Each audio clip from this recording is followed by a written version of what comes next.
Hello, my name is Marcus. I'm the compiler of a collection of therapy quotes entitled 1001 Windmills of the Mind, a collection of advanced self-help quotes taken from what's often called the psychodynamic or the psychoanalytic perspective, which long ago, as I understand, is referred to by some, perhaps many, as philosophical medicine and narrative medicine.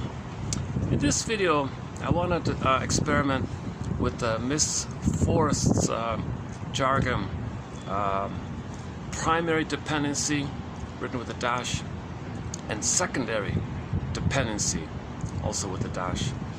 So this is her way to convey that in the beginning, the dependency is two people's psychology, baby and a mother, two people. It's a primary dependency. It's called symbiotics, fusion, merging, non-differentiation, union, mystica, participation, mystica, kind of a oneness, a blissful oneness. That's called the primary dependency by the baby on the mother. Primary dependency, also known as the two-person psychology, right? Now, if there's trauma, kind of during that early time, before 18 months kind of thing, a person might have be very obsessive in their thinking. Yesterday's topic about, where's mother? Obsessive. It's kind of like trying to scramble. Where's mother? I can't be without mother. Where's mother? Where's the mother? I'm afraid you're obsessive about things. So that's one theory about obsessive thinking and rumination. It's this fear around not wanting to feel break with the bonds. You're obsessed with keeping it in the head. Intellectualization, rumination, obsessive thinking is a defense to stay in the head because you can't feel. Because mother, the bond was broken, and your ability to feel has been damaged or compromised, compartmentalized, called isolation of affect, and it's painful not to feel your affect. We feel relief when we feel. We live to the extent that we feel. It's this quality of feeling that determines the quality of our life. So if this feeling capacity is kind of suspended, put on hold, get frozen the woolly mammoth, Snow White in a coma, Rapunzel in a tower, Miss Corn getting pulled down, princess representing the feminine, Venus embodiment, the feeling, golden ball goes down the well, pinner to call, emotional body goes flat, Velveteen Rabbit story, and so on down the line. Then there's a pain around that feeling. So to not feel the pain, we escape up into the head. And then we obsess and ruminate. And for our identity, we want to feel important about something, so we might get caught up in minutia and focus heavily on minutia and feel important with the minutia, called obsessive thinking. Because the affect was quote-unquote uploaded in, repressed in, and that may lead to obsessive rumination, obsessive personality, obsessive thinking, obsessionality, OCD, and so on. And there could be the compulsive acting out component to it, and then OCD on steroids. Maybe it's the addictive kind of thing. New venue here. I'm trying this out here. Check out this incredible view I got. My first time up here. These guys are usually only open at night, but it's actually a Sunday here, and there's sort of a holiday here, and it's a Sunday. So this is a very unique, once in a year kind of opportunity for me to be up here.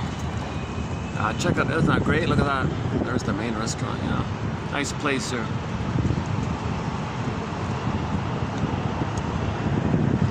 That's sort of the main CBD, I think. That's eastbound. That'd be south. Antarctica's that way. East.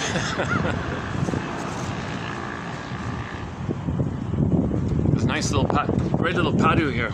There's only one tiny spot of shade I can use. This tiny little crumb of shade. I'll take it. I'll happily take it. And they were nice enough to know them. Great. So usually this place, I'm assuming, I visited this spot before. It never works. There's always people here smoking. Okay, enough about the venue report. Let's take advantage of this nice summary kind of a feel here a little bit. Yesterday, that was one of the points about obsessive thinking and rumination, that if the mother's too hypocritical, too many double binds with the mother, the child implodes the affect, can't feel, and his quote-unquote vital self is kind of suspended or frozen. So this is the feeling self is kind of stunned, okay, or something is suspended. And there's a pain around not feeling and being who you're meant to be, your budding beauty, the emerging self, who you'd be had you been loved. We want to go through a developmental process. We need connection, and our identity blossoms like a flower in the connection. So the two core needs are connection, called the secure attachment style, and our identity blossom. The original identity is called narcissism, so Barnett calls it narcissistic needs and dependency needs. So let's back up a sec. Miss Forrest's husband, called a guy named Joseph Barnett, whose work we just completed discussing, starts off with the premise. Well, let's start there with the basic thing. Baby has a need for connection, and while the connection is there, at the same time his need for his identity to blossom is going on at the same time with the connection. So we have these two kind of core needs. Okay, connection, identity, connection, same thing. It's not a sequence, it's just happening both at the same time.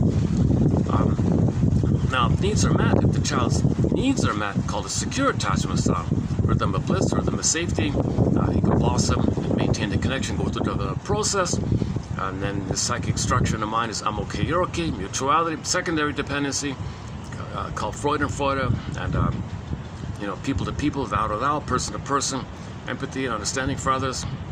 You feel yourself, you feel what others feel, you can communicate, you can share, warm gratitude, empathy, and you're in the present, you're creative, expressing your gift, all the capacity to real self. And the secondary dependency is more about we help each other and need each other a little bit to blossom further, our creative selves are nourished together like that. Versus the primary dependency, you're still in the old archaic of getting the egg, the psychological egg. Okay, the unio mystica, participation mystique, blissful oneness, gratification, nirvana, utopia, nirvana, paradise. So this nirvana, paradise, utopia, okay, is called the primary dependency. It's a primary, raw, archaic, primary, as raw and primary as it gets. The baby's totally, like it's a total dependency. Okay, the babies play the song, You're My First, You're My Last, You're My Everything by the singer Barry White, which I've tried to play, copyright, I can't play. So the baby thinks he's one with the breast. The breast belongs to him. He's in a kind of a fusional thing where he and the breast are kind of like one. The system is one. Unio mystica, one with the mystery. Participating in the mystery is considered to be, since the power of the mother is his power, unconditional hallucinatory omnipotence. What he wants, there it is. Magical thinking, magical gestures, there it is. All unto himself, solipsistic bubble. Doesn't know where he begins and ends, where the mother begins and ends. It's pretty clear in the uterus. He's in the water world floating around, and the whole thing is him. What might not be him? What might possibly not be him from the baby's perception? Music. Maybe music. With his heartbeat pulsating up the cord, and the blood flow. The blood flowing in the three veins in the cord has a melodic quality according to some, like notes on the scale, ABC, like that. So maybe the first mother's music from the baby's point of view. If he's having prenatal stress syndrome, or the smoking and drinking, he's very enraged at the cord and placenta, three veins, the sea monster idea. So let's not get into that one part, anyways. But anyways, he's in a primary dependency. The baby could not survive without being in the womb. Biologically, of course. Now, emotionally, feelingly, psychologically, in terms of identity, who he's meant to be, the Great Spirit makes everyone unique, and we're meant to express what's unique about ourselves. This path of heart, pleasure, meaning, or capacities like that. That's for the psychological world. We also have a primary dependency called a social, interpersonal, extended womb. Okay, for the first 4 to 5 months, the womb utopia kind of continues. You gotta leave the cord, lotus spurt, leave the cord, leave the placenta, place the baby in the hormones, leave to stay, skin to skin, and then maintain the continuity. And then first 4 to 5 months, mother's present in reverie, rhythm of bliss, rhythm of safety. She's attuned, she's a train track, thinks about the baby, considers the baby, love and understanding, holds, soothes, understands, accepts. Baby's wiring all this in. Now he's getting all these wiring in his brain based on interaction.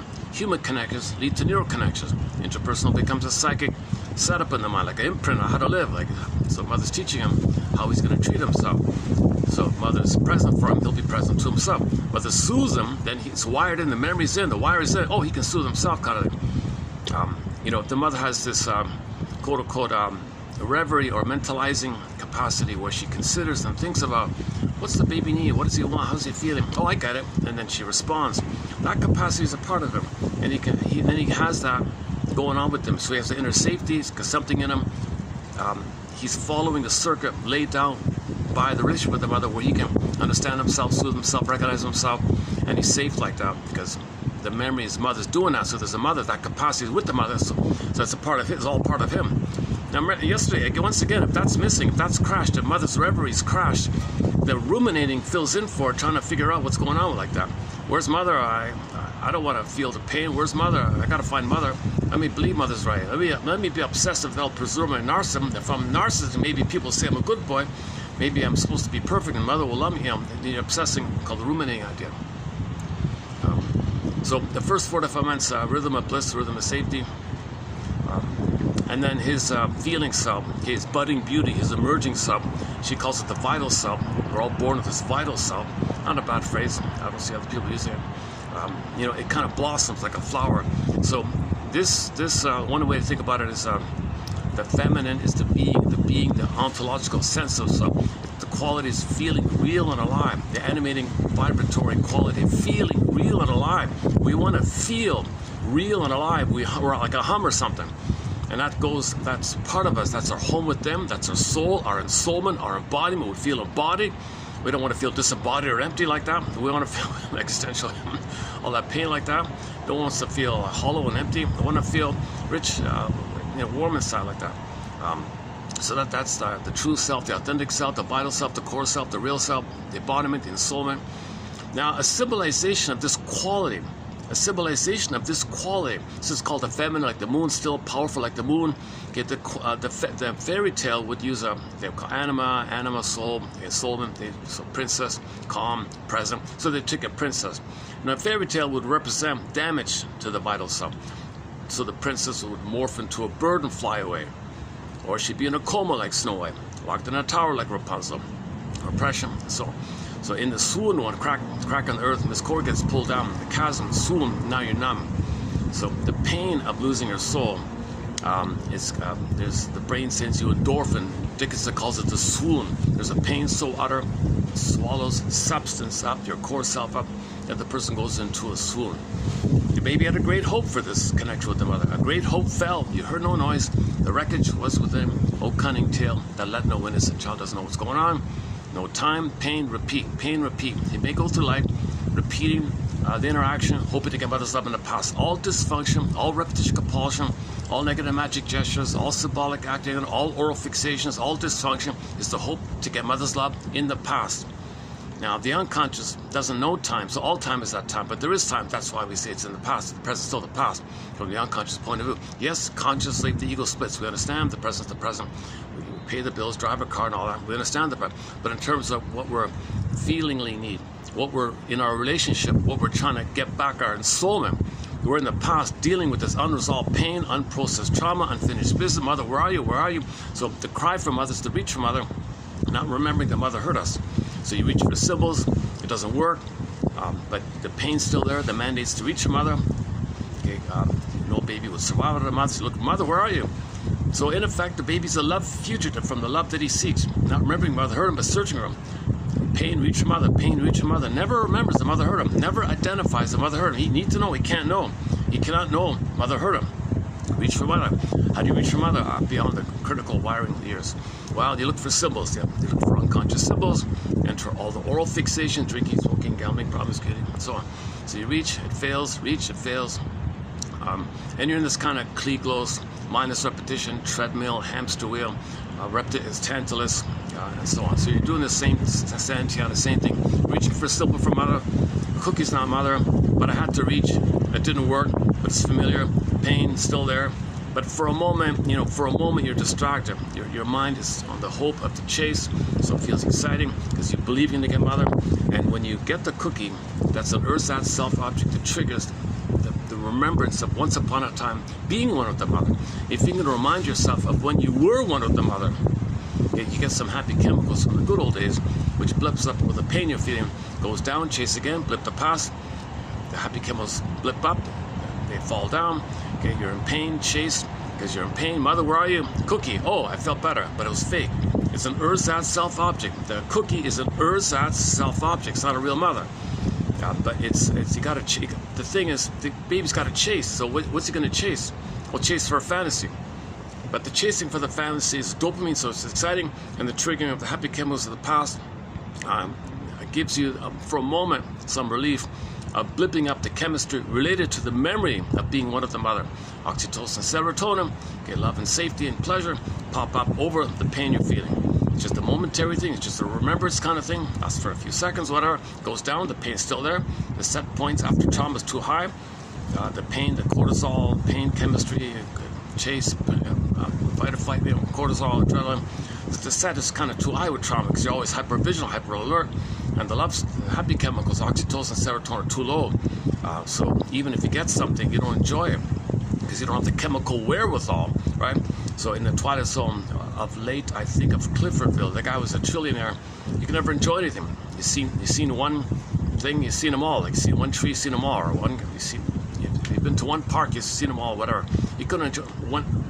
His chemistry was to chase for mother in the past, chase for mother in the past. If he gets something, he can't love the person, he can't enjoy whatever it is, because all he has is chase for mother in the past. So he was addicted. That's why Almond Paul calls this an ATM, the thing you're chasing, an ATM, because it triggers addictively the happy chemicals of the womb utopia above the pain. So he was doing this his whole life. He got to the end of life. He begged the devil lady, Twilight Zone, right? Played by Julie Newmar. That's a funny one. Please take me back to my youth, but keep my knowledge intact. I can do it all over again and plunder the planet for a quick buck all over again. I don't love or enjoy, I just enjoy the chase. Forget about the chase is better than the catch. The catch is nothing. All it is the chase. Because it's in pain. It's just escaping the pain, kind of thing. And she was fed up with him, and he learned a lesson about it. So we talked about the Twilight Zone. Twilight Zone is a major contributing factor in our collection. We discussed over 20 episodes of the Twilight Zone. That's just one of them. Gabe's story is a major one. Of late, I think of Cliffordville, Wong's Lost and Found Emporium, One Life Furnished in Early Emotional Poverty, the closing narration is the key one there, Shattered Day, one, and there's a whole long list of excellent episodes on different topics from Twilight Zone. The Twilight Zone means unconscious, right? Okay, open the door, other world, right? Unconscious world means like that. And then, okay, so back to the core need, right? So the baby has a primary dependence called symbiosis. Fusion, merging, undifferentiation, non-differentiation.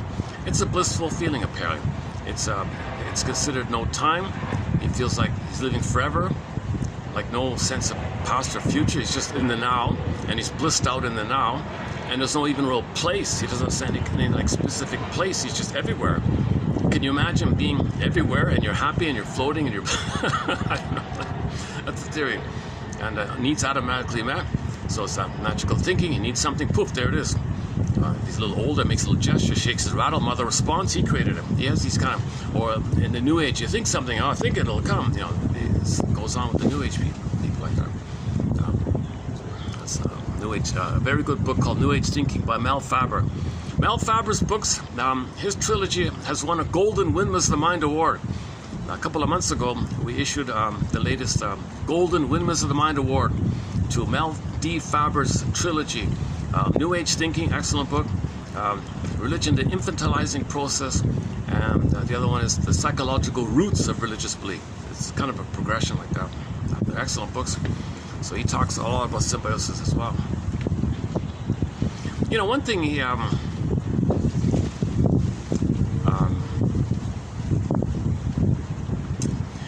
Faber doesn't say this, but I think maybe we can apply what he says about the symbiosis to okay, now you know, if I open the door on the whole religious topic, oh man, it's 50 hours worth. But a part of me wants to kind of really reveal all that stuff in there. Open that suitcase, but it'll take me 20 hours. So let's close the door and focus on Miss Forrest's article. So I'm leading up to a new article, so stay tuned. In this video, we'll be doing a preview of article number 3.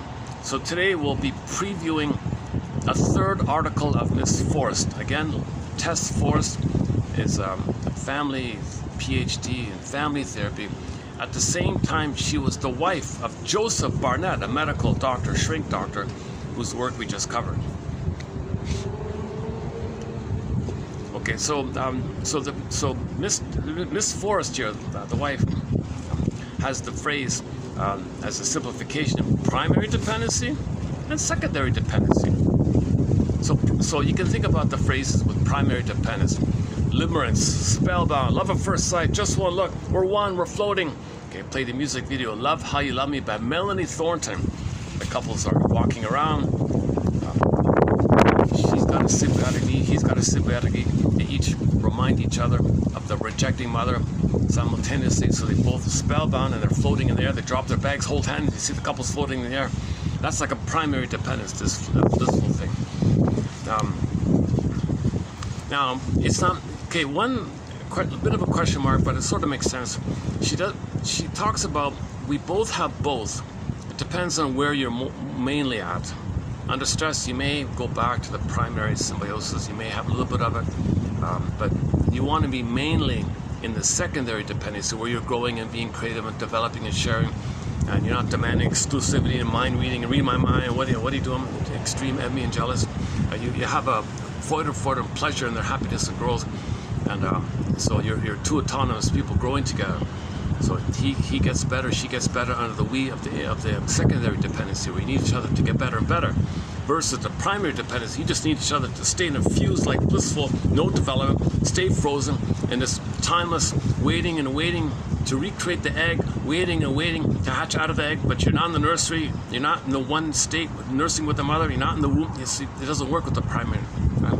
And yesterday's article number 2 about the family triangle, the story of Jocasta and Laius, they were primary people. So they had a collusion of the primary.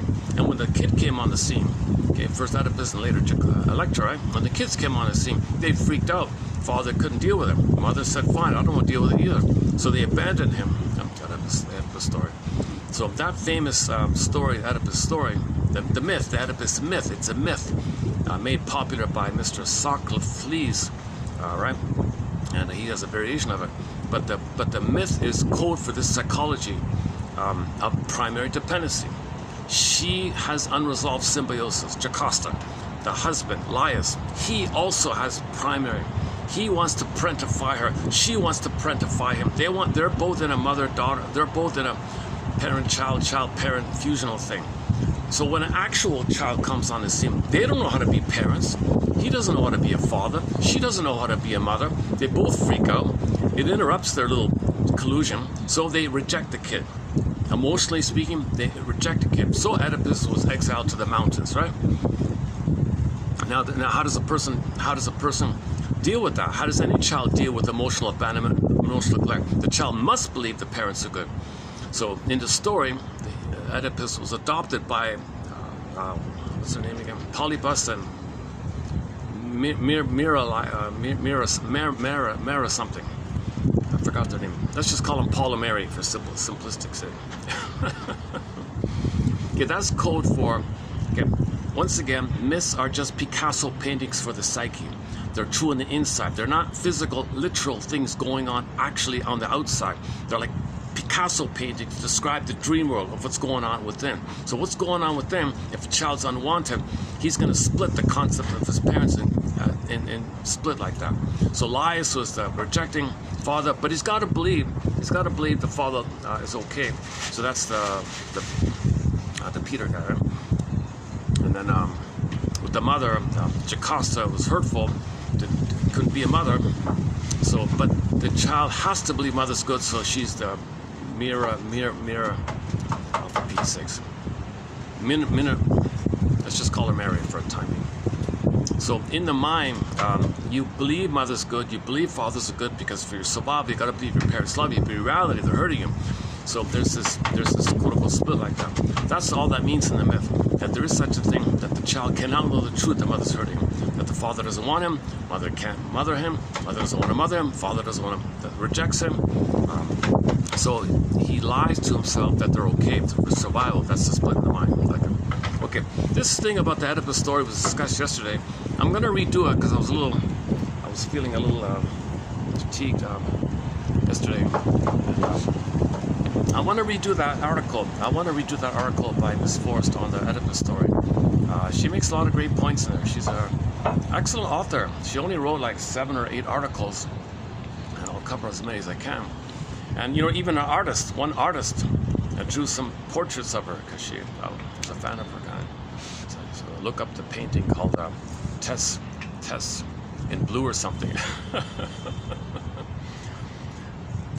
So she seems like a very spirited, kind of direct, clear, calling a spade kind of author. The husband is more obsessive and more careful. He's a medical doctor. You can see they were an interesting couple. Man, oh man, they must have been an interesting couple. Very popular psychotherapy couple. The phone was ringing off the hook. They were flying around the world giving talks. Mexico, Brazil, Argentina, and Sweden. Other ones that I've noticed.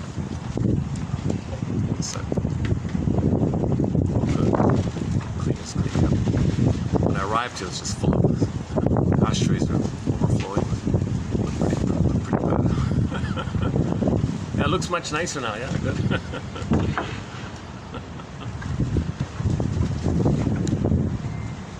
We do have a topic on smoking cigarettes, and as part of one of the oral fixations.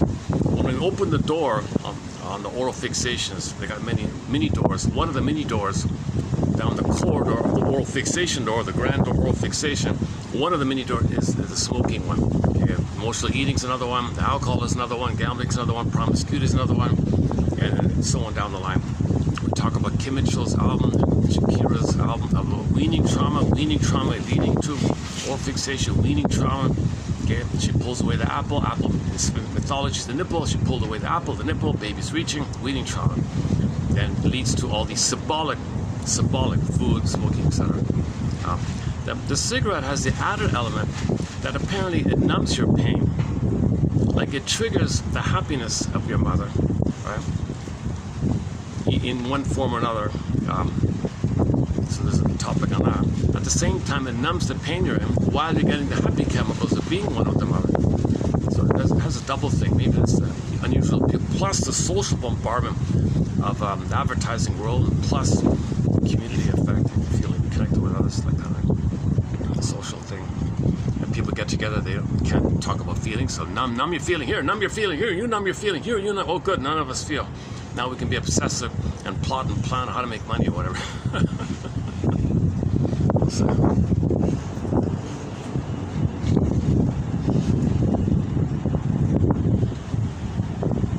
That was a great little spot, my goodness. It's too bad they aren't open during the week, eh? Take another peek here.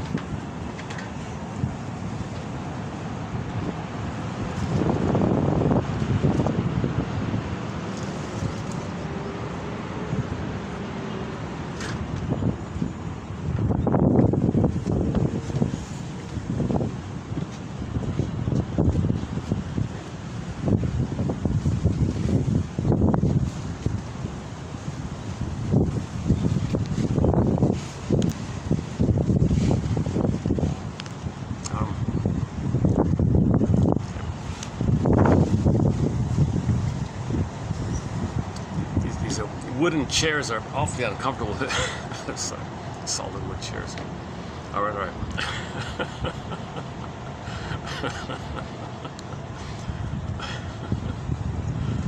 I should bring up.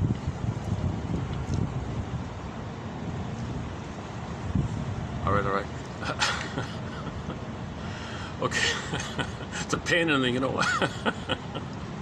Okay. So, where are we here? So let's go back to the phrase primary dependency.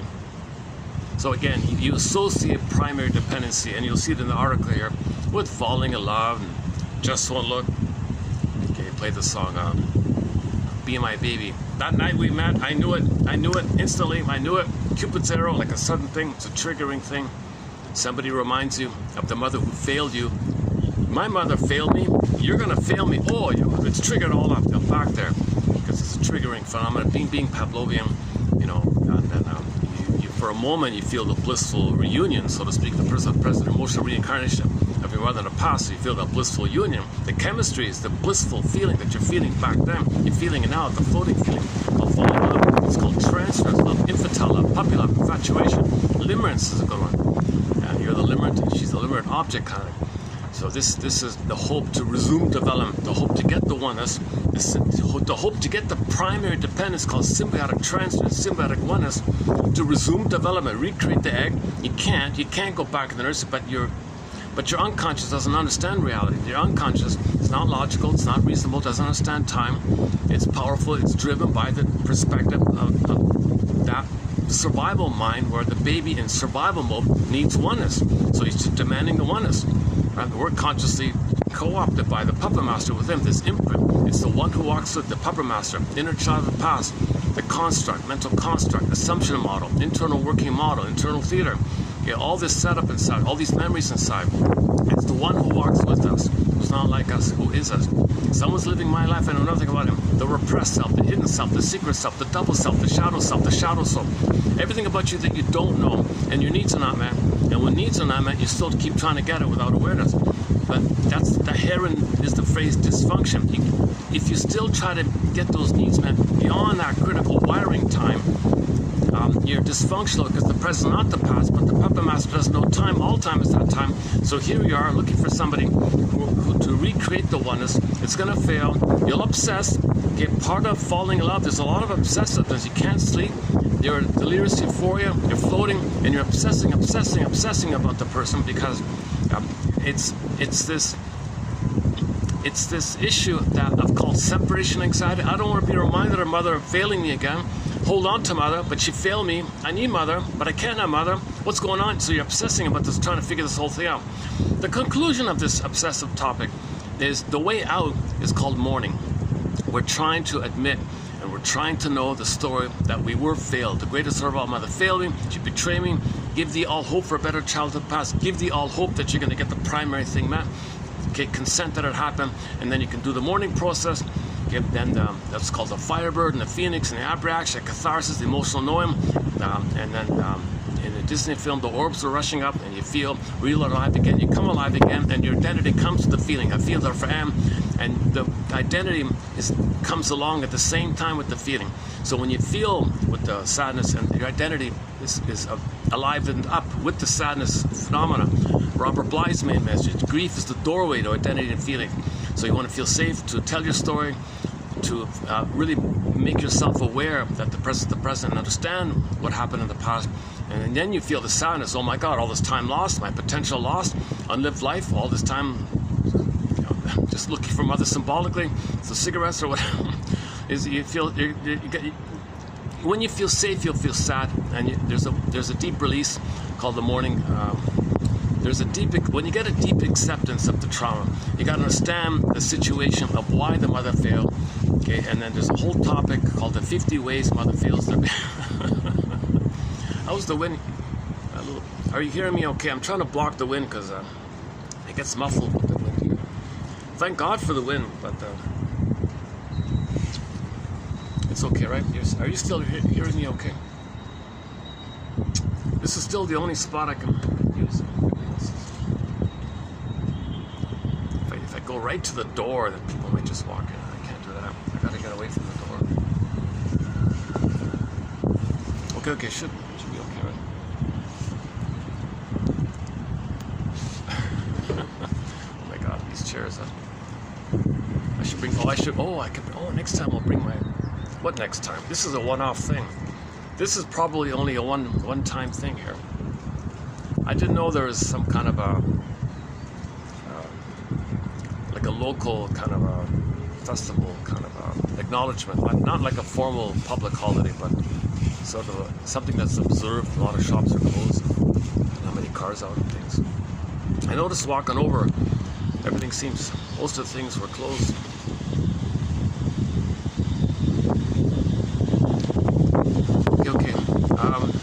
Where are we here? Okay, and then her phrase, secondary dependency. I prefer her phrase, to tell the truth, because the healthier partner love, the companionate love, the person-to-person mutual caring to pairing, caring to caring and caring, where you make I statements, you reveal what's alive in you, you share your memories, you share what you're feeling, you share what triggered you, you share what you're trying to process, you share your authentic self, your unmet needs, and what triggered you, and the antecedent. You can share, you can articulate. You're able to have some kind of ability to share what you are experiencing, known as experiential knowing, where your affect is data to you, and you can, that's an impression, an apprehension, and you have comprehension and syntax which you express. And you got the looping of affect, okay, and syntax, what you feel and what you can comprehend consciously and articulate. Affect linked to the body, okay, so feeling, thought, basically, soul, spirit, okay, body, mind. So you have two things going, and you can share all that information.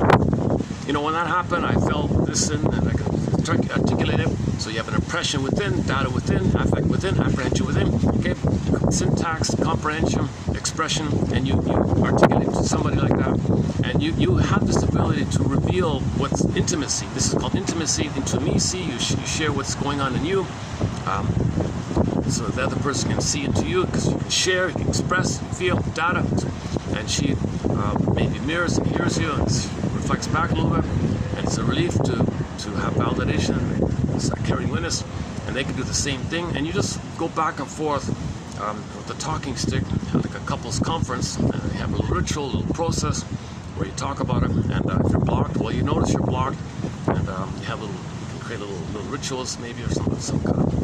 So that's what couples counseling is all about. Marriage counseling is about how to teach couples to communicate, how to make I statements. A good 101 is the Rosenberg book called OFNR, OFNR, an acronym, observation, communication, request. That's another door. How to make an I statement. Susan Campbell's one called the unilateral repair statement, from a self-help book of hers called From Trigger to Tranquility.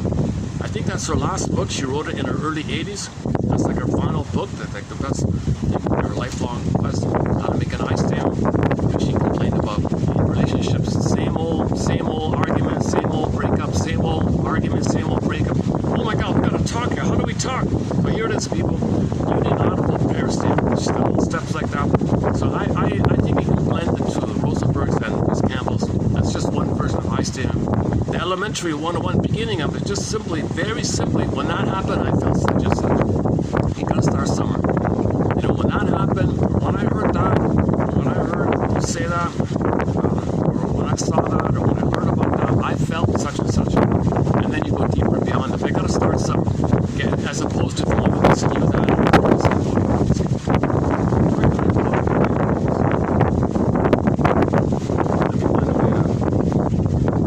Let me temporarily, let's see.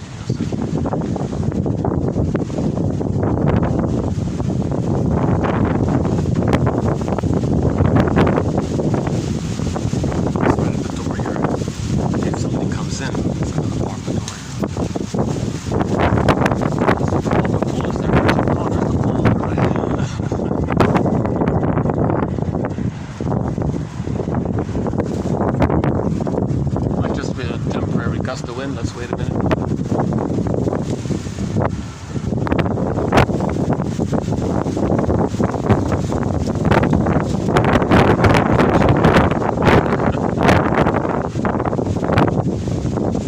Yeah, it's called smoking area. Yeah. Oh, you see, well, people don't even have their meals here. They just smoke here. How about the wind? Is it muffling?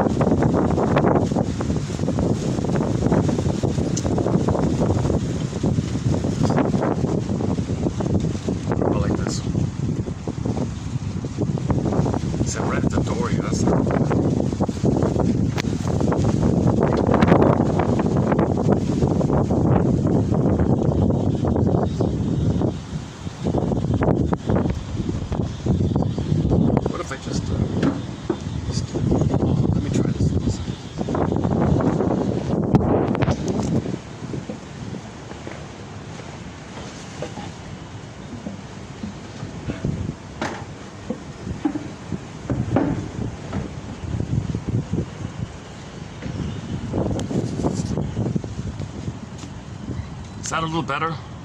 Yeah, a little bit, right? I can block the breeze here.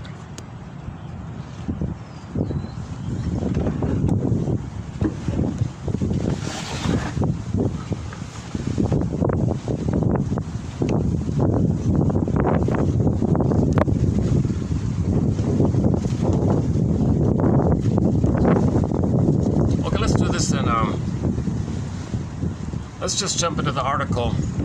So this is just some selected quotes from Article 3. Article 3. Yesterday, Article 2, the lengthy one, it's 3 pages long. Excellent one up at the triangular issue, where the parents don't want to be parents, and the parents have a collusion to maintain their primary dependence setup.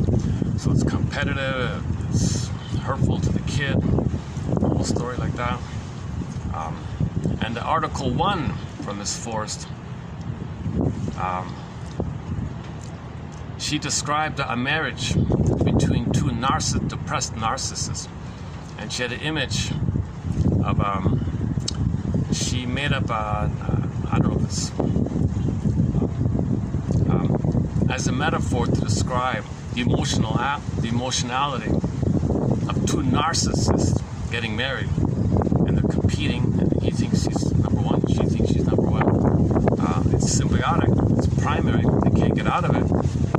They feel dead inside. So the image was the archaeologists went to some desert somewhere, dug up a coffin, and it turned out to be an ancient 20,000-year-old king or queen or something, a king or queen, and they were in the same coffin in mummies, and she saw them alternating, where one stood up, the other stepped back, and they were alternating the one up, one down position. And they were mummies, they were in a fused state, sharing one coffin, they were one. And she thought that represented this fictional nightmare, I think she was trying to say. Represents the emotionality of the couple, the competing, the competition between the two. So they're always competing for who's going to be the king. I'm number one, I'm number one. But they're emotionally flat. They need symbiosis, but you're not going to get it. She needs symbiosis. She's not going to get it. He needs it. They're not going to get it. But they got. But the act of being together allows them to fight for their narcissistic identity, and they're dependent and addicted. Narcissism is addictive, and they couldn't get out of it. So it was an addictive, painful, addictive thing. And that was article number 1 about the dysfunctional marriage using the symbol of the royal, because they're both royal, right? Royalty. And they were overlapped like one, but splitting up and down.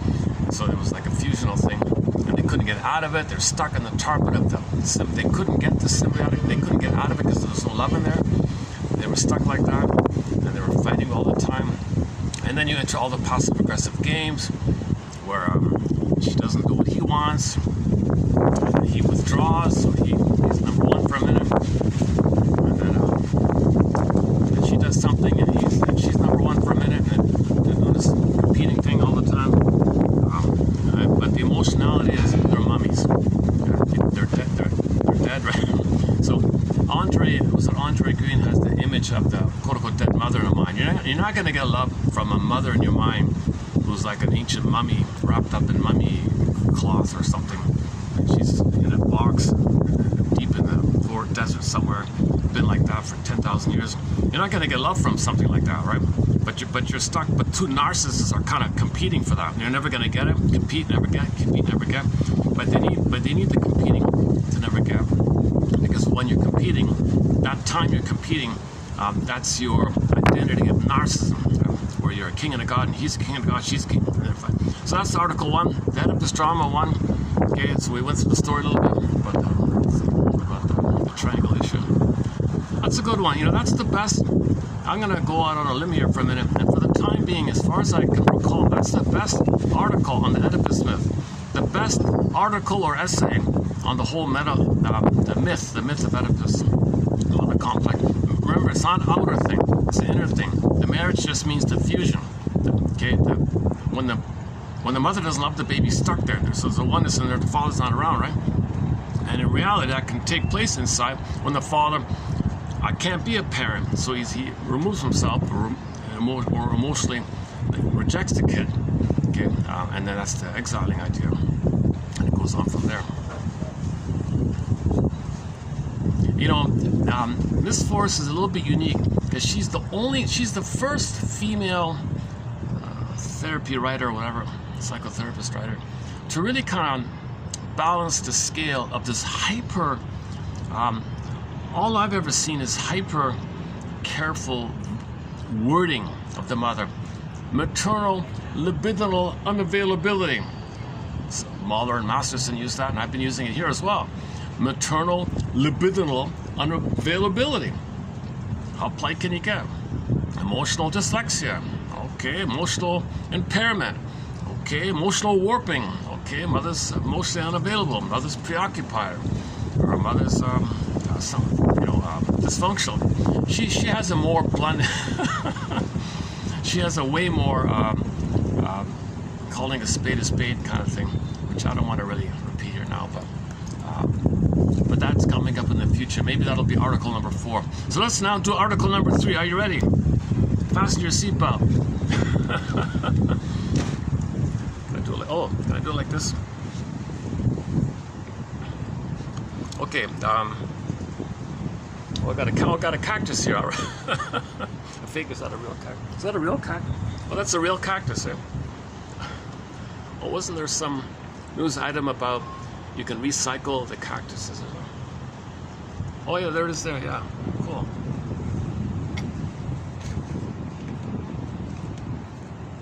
One sec.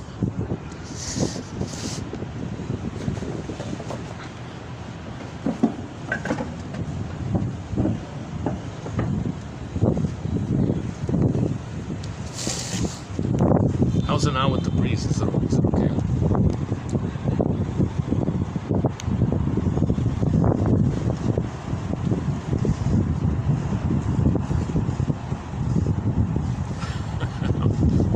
Yeah, it's still kind of breezy. Jeez, I didn't bring my umbrella. The umbrella's good. The umbrella helps block the wind. I'm holding it in a manner to minimize the muffling sound. Let me try it like this then. Oh, when people start to pour in, I might wrap things up then. Okay, what is it, 3:30 here? All right. Okay, so let's begin here with Miss Forrest here. Double R, what T, Miss Forrest, Lynn, so test.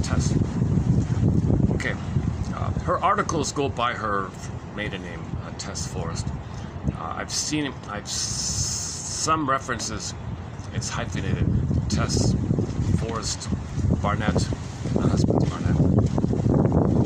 Okay, the family organism, is the medium in which the individual is conceived and his life movement fostered or arrested. Okay, she's big on family systems theory. So you got the imprint with the mother, the setup with the mother, quote-unquote ideology with the mother, do's and don'ts with the mother, okay, conditional love, baby's got to play a role for her, baby's going to be scapegoat to make her feel better, baby's got to be shamed so the mother can know that she has been shamed, whether maybe the mother's in a talionic feeling to shame the baby because she was shamed. Maybe she thinks she's going to master the trauma because originally she was passive, having been shamed by the mother. She'll be active and shame the baby, talionic. I'm going to be active because that doesn't work. She's not mastering the trauma of shaming her own baby to see if she can undo that she had been shamed. Nonsense. Maybe she's trying to know that she was shamed, so she shames the baby in an attempt to know that she was shamed. Maybe she turns to the baby for mothering. I made you define me. Baby, my mother didn't mother me, you mother me. Or she wants to tell the world. Out of her anger, she wants to embarrass her mother, show up the mother, expose the mother. Look, world, look at what my mother did to me. See my baby? I'll pretend that's me and I'll play the mother. I'll demonstrate what you did to me. See, baby, that's me, okay? And she acts negative to her baby. That's what my mother did to me. Can you tell my world? Can you feel sorry for me from my mother? But she hurts the baby to communicate. All these disturbing things. The child's being cast in some kind of role in this mother's drama. She's got unprocessed trauma, unprocessed pain. She's trying to work it through. She's obsessive. She's obsessively trying to do something here. She might even have the fantasy And if it's a daughter, she'll control the daughter, thinking she's giving herself oneness. That was needed. Symbiotic oneness, primary dependency. So she makes the daughter dependent on her, thinking that she's giving herself the original dependency that was originally needed by using her daughter as a proxy for her back then, playing the theater of the mind, but the daughter's going to play her back then, and she'll control herself, so the daughter will play her, so she'll control the daughter, thinking she should control herself back then. In the time the daughter's engulfed by this, daughter's no freedom by this, and she'll be very, so she's playing a role like this, she'll be very angry. This Forrest says the daughter's vital self will be crushed by this, and she'll be very, very aggressive later on. She'll be psychologically aggressive later on. This woman, many women are very psychologically aggressive later in life. That's one of her points like that. If it's a boy, sometimes the mother might say, "Oh, good, I'm going to make you a rebel for my cause." "Yes, mother, what's your cause?" "My cause is, when I was a baby and I was angry, and my anger was a cry for love, a signal for love, an SOS for love, my mother ignored it. I'm going to make you be Lou Ferrigno. I'm going to make you be a He-Man. Okay, I'm going to assign you. I want you to believe the world is my mother, and I want you to tell the world, my mother, out of your anger, that I want her love. Okay, mother, I'll be a rebel for your cause." So the boy's not being who he's meant to be. He doesn't know who he is. He's not getting mother's love to find himself. His vital self is crushed, and then he's angry doing this. So he's angrily telling his grandmother to love his mother, and he's angry that he can't be himself. So he might be a Lou Ferrigno and an angry Lou Ferrigno. It turns into the Hulk. Well, if you can channel, he can be useful. If he catches himself, maybe sublimates, or I don't know. All these roles, right? All these roles. The common one is child gratification, symbiosis. Baby, you mother me, you nurse me. I'm the baby. I've got the power. I'm going to control you to mother me. But mother, I'm a little baby. How can I mother you? No, I'm the baby, and I've got the power, and I demand you mother me. I made you to find me. I didn't get mother's love. Okay, I'm going to set it up and make it conditional that I'll only be nice to you if you give up your development and focus on me and keep the symbiosis for me, because I don't want to feel alone. I want you to admire me, make me center stage, be there for me. I don't want separation anxiety. I don't want separation anxiety. I can't. Obsessive. I don't want So she thinks she can minimize her obsessiveness if she controls the kid. So she might be obsessive to control the kid. And if the kid tries to be free, I can't handle the separation. Control the kid. So the mother has the power. She can easily brainwash the kid to Stockholm syndrome, hurt the kid, and then the more the kid is hurt, the more the kid turns to the mother. That's good. You turn to me. Good. I feel important. I feel something to say. I'll never be alone. You'll turn to me. You'll call me all the time. And I'll punish you if you show initiative. I'll withdraw if you show initiative. I won't give you any support if you're autonomous. If you're loyal to me, I'll reward you if you sacrifice yourself.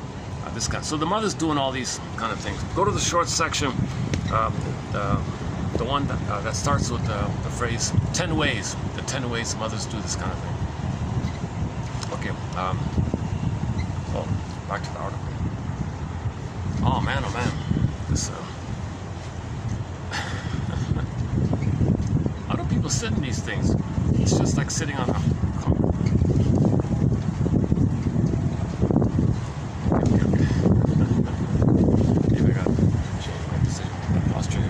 Let's try this. All right. Yeah, that's better. All right. The family system is the medium in which the individual is conceived and his life movement fostered or arrested. Examination of the family structure and function reveals those elements that facilitate and those that restrict growth. Such research casts new light on the interaction between individual unit and family unit that serves the homeostatic balance of both. It's a system. How the kid is going to be fits in the homeostatic family unit, where the kid, for example, might be scapegoat to keep the parents together. So to keep the parents together, he's got to have a psychological, personal situation. Have they been scapegoated to please the parents? So it disperse. It's called emotional. It disperses the tension between the parents. They disperse on the kid, so the kid is scapegoat to keeps the parents together. So he's got a setup for himself, and that fits in with the setup of the family unit. And this, the 2 is 1 setup, is going to determine who grows, who's arrested. All 3 are going to be arrested in their development, like the Oedipus story. Or is the family or the parents have a mutual relating, you see, and the kid can see that he's nourished by the mother, where the mother can be a mother, and the father can teach the kid about the world, introduce him to the world outside like that, and he has the little bit active quality of the masculine, and the woman's a little more nurturing like that, and then he feels naturally nurtured, the feminine, and naturally learning and growing how to deal with things, the masculine. Yes, women can teach and father can be nurtured, but it can't be too much. There's a bit of a line like that. Men do have a little fatherly, paternal side to them, and mother, they do have a maternal, nurturing side to them. And children need that nurturing, that primary nurturing from the mother.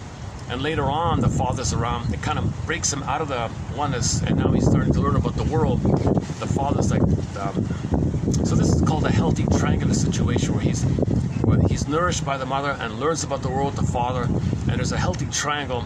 And this takes place if the father and the mother agree to be parents, agree to be with themselves, not fused, looking for the oneness that they were missing. They're in a place where she could be the mother, he could be the father, and that's what the kid needs. The kid needs, okay, to see that their parents have a healthy interdependence called secondary dependency, or a healthy interdependence.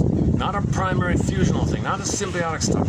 Doesn't work. If it's symbiotic, you get back to Oedipus, it's a whole mess. Other complex, and drinking and smoking and all that stuff. Maybe dysfunctions, the vital self-script. All right. Oh, the wind is back here. I'm gonna block the wind. Let me think. There's got to be some way to.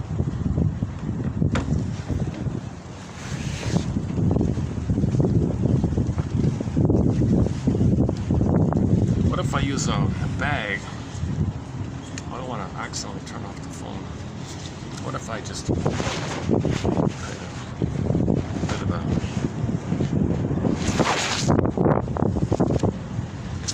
hang on a second.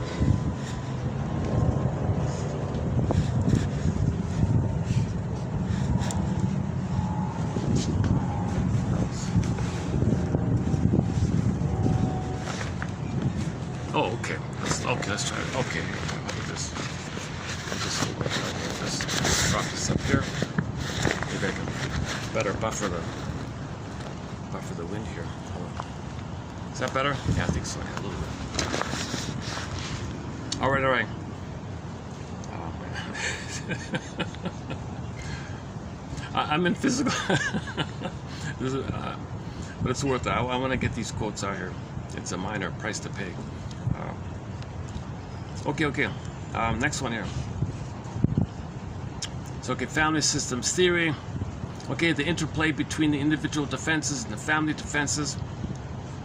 Individual pathology and family pathology is described by Szalita when she says, quote, the individual's problems dramatize the family pathology. Okay, so go to the comic psychoanalysis. The first case with Freddy, he was a wreck. So all the problems that Freddy was having, acting out and being disturbing and all that, that was like a symptom of the family system.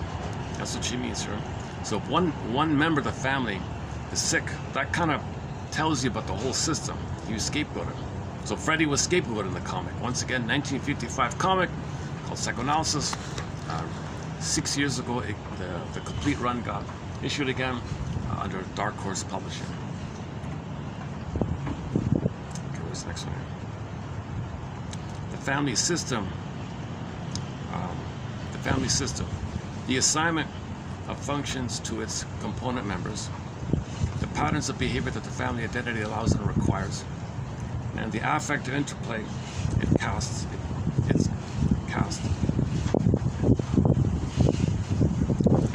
And the emotional interplay of its cast. All right. Again, the family. Some people are let's see if I can. All right, the family system, the assignment of functions to its members, the patterns of behavior that the family identified, allows and requires, and the emotional interplay of all the members, all converge. They converge to shape the individual personality. So what? Yeah, okay. Let's go on. The range and rate of individual psychosocial growth is geared to the psychosocial level at which the family unit operates.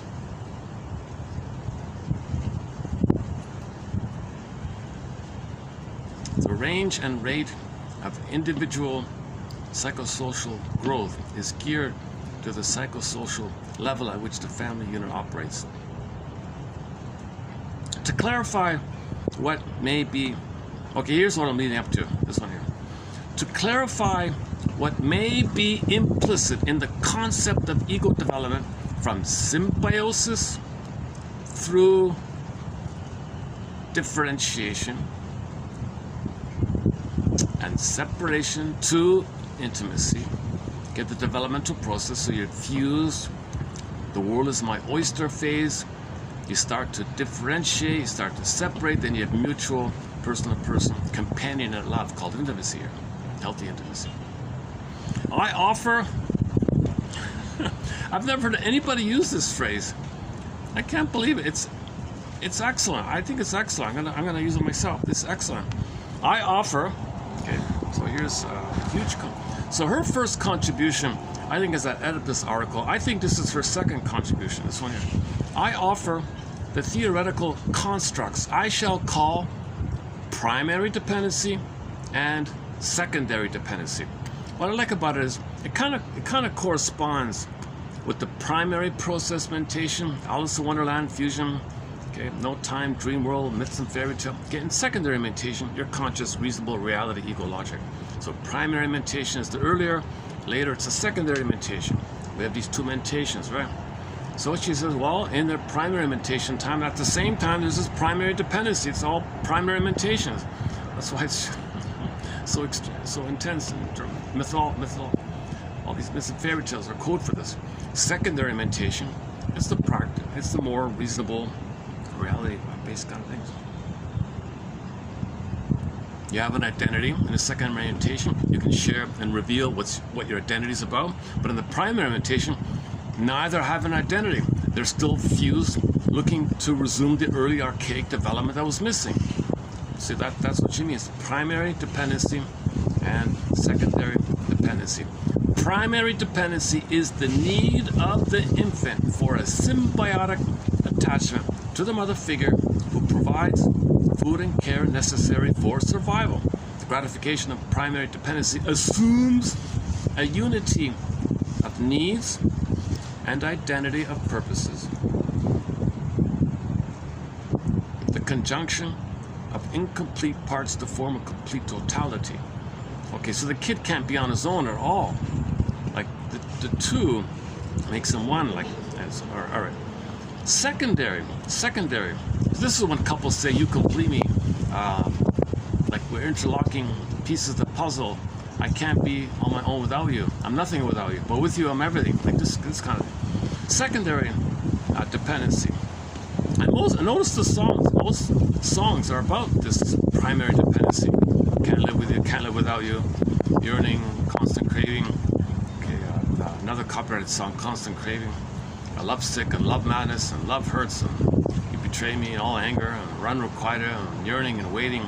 I thought this and did you lie? You're scamming, you cheated me, you're playboy. Oh my God.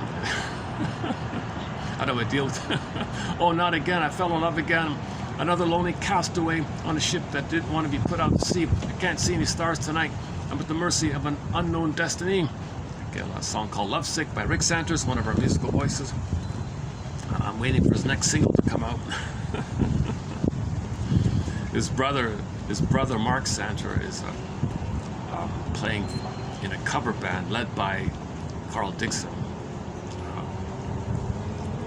called the Great White North Band or something. I forgot. So yeah, the Santos brothers, they need a. I think they should bring in somebody like Alyona Yaroshina and bring back the trio, and that'd be a great band.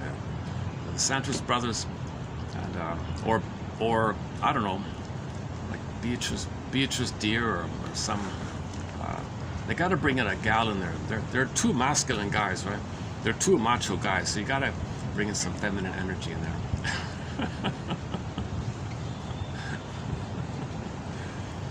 Okay, so Santos was a band back in the 80s, 4 albums, and as a soloist, Rick Santos has 1 solo album, excellent album called Revitalize, 1996, I think, 99, and his most recent single was 2023 or something like that. Meanwhile, all right. Let me comment on the music.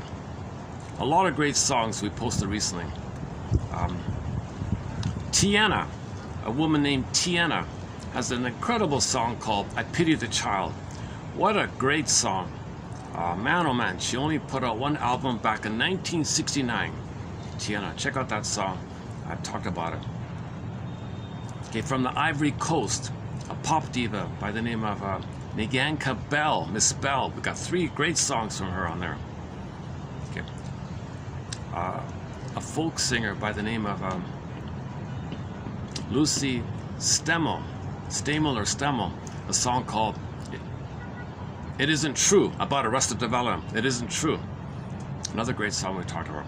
The most recent one, 4 in a row, 4 great songs in a row, is by a classic rock band out of Quebec. These Quebecer guys have a band called Mystery, and we have 2 songs now from them.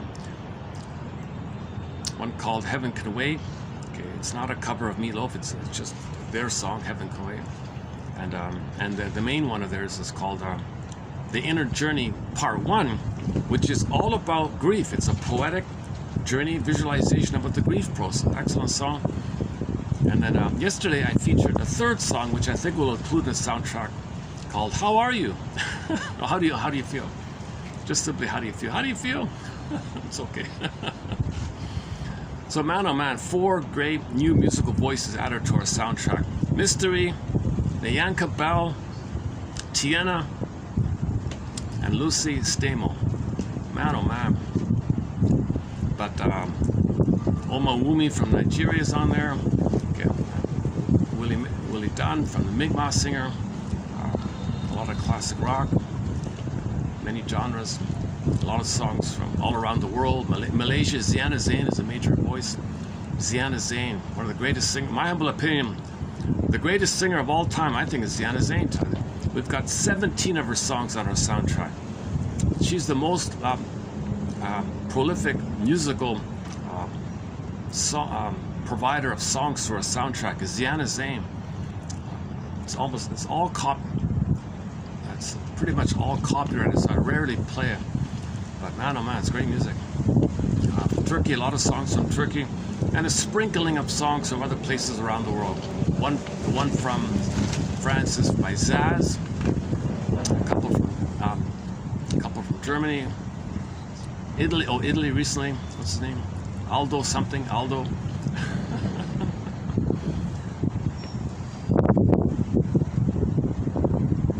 Sikani Purizaka from Peru, flute player.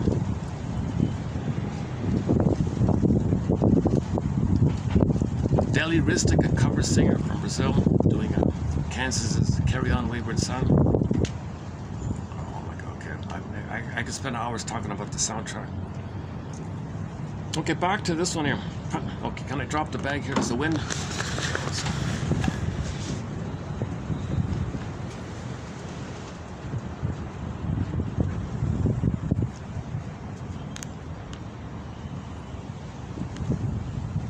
I didn't bring the, okay, you know what, I didn't bring the backup battery. I gotta check the battery. This is gonna be a shorter video, it's already half. Okay, this is gonna be under 2 hours then. Oh, that's too bad, alright. Sometimes I forget to bring the backup battery. Okay. Alright.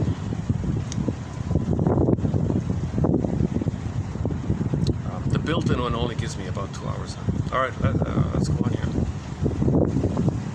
Secondary dependency is rooted in and evolves out of primary dependent relationships. So it's a developmental progression, kind of like Melanie Klein's. In the beginning, it's the schizoid, paranoid, either or, all or nothing, either or. Okay, the either or idea, and then massive projection, fusion, symbiosis, either or, called paranoid schizoid.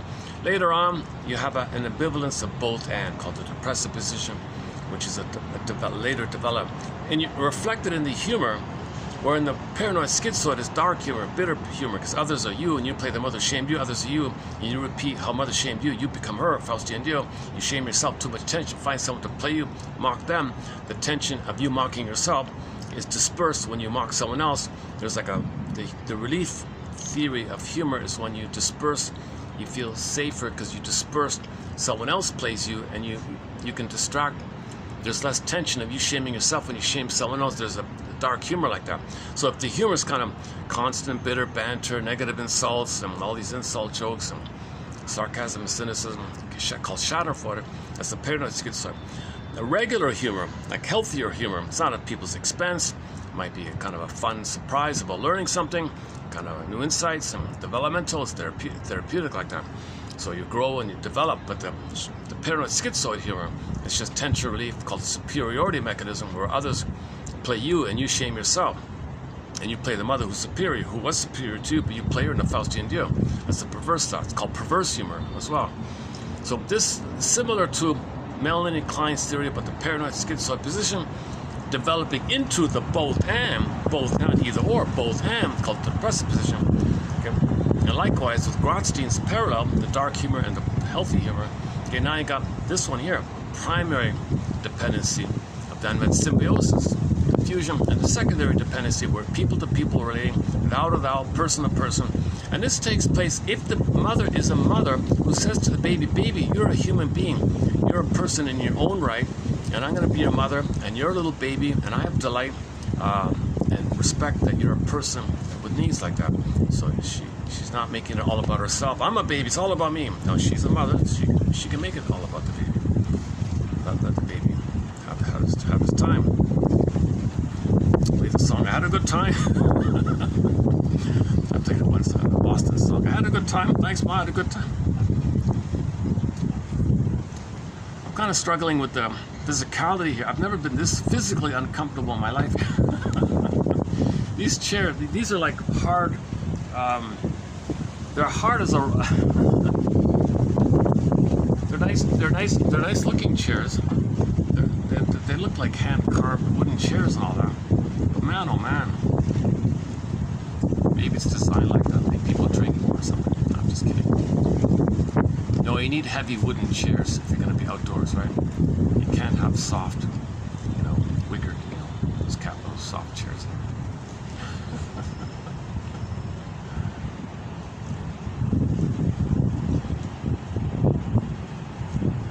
Okay.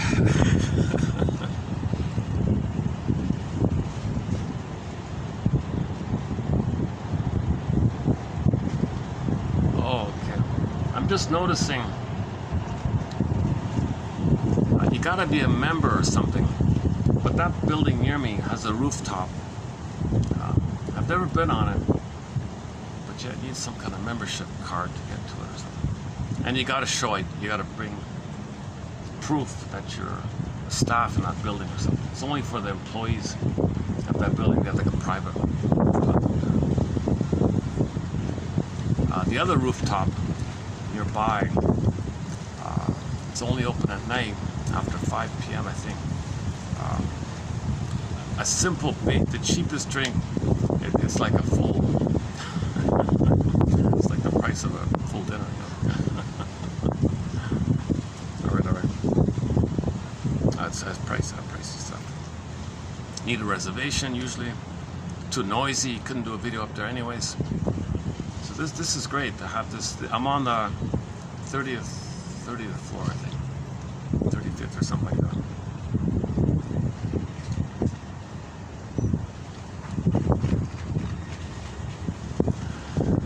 Take a breath. Let me do this.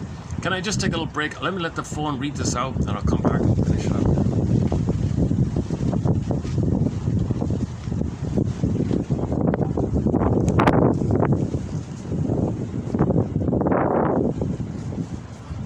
If it'll work, let's see. Oh, come on, phone.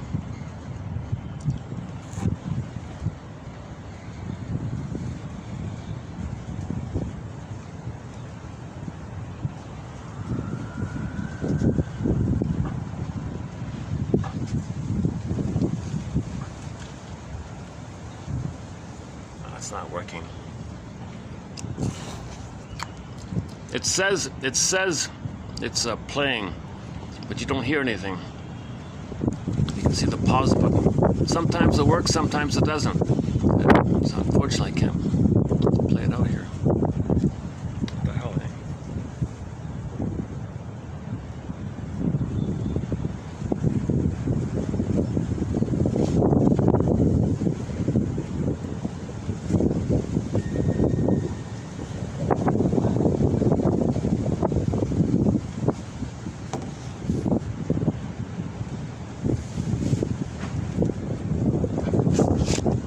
Okay, let me try out the new song. So I want to try out a new song. This one called "How Are You Feeling" by Mystery. So let's take a 4-minute break here. My back is aching sitting here.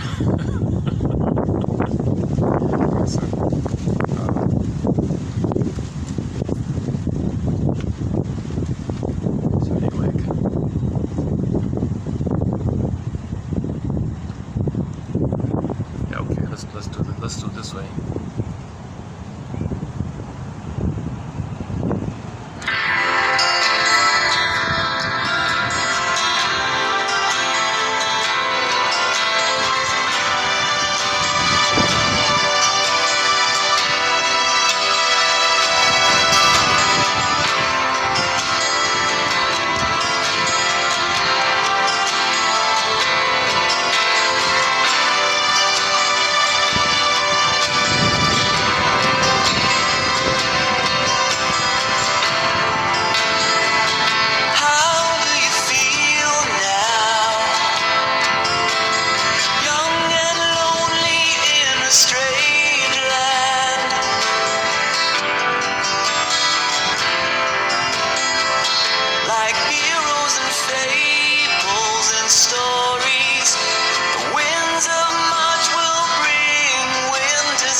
still not reading out.